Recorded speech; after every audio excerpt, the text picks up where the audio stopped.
Вторник, 10 октомври, кратки вести во 12 часот.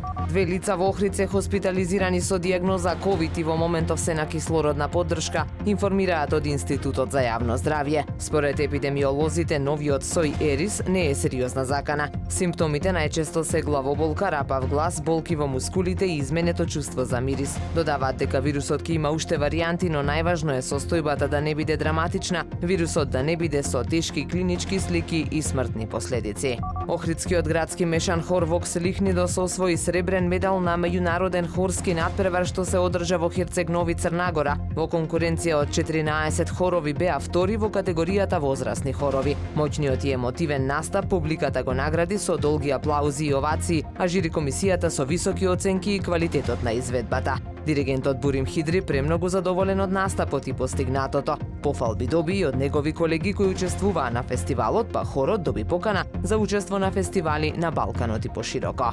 Одлични резултати за младите теквондисти од клубот Хваран КиТФ на надпреварот Плевен 2023 во Бугарија. Имаше само една дисциплина спаринг борби, а од Охридскиот клуб учествуваа 5 млади надпреварувачи под водство на Давид Крстески. Неговите избраници освоија 1 златен, 1 сребрен и 2 бронзени медали, што е повеќе од одличен успех. Иако бевме скептици за овој надпревар, можеме да се пофалиме дека и во нив имаме потенцијални врвни надпреварувачи, информираат од Хваран КиТФ.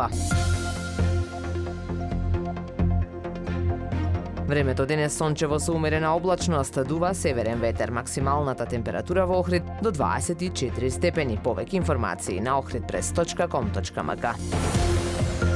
Уредник и водител на вестите Даниела Спасик. Технички реализатор Реджеп Селман.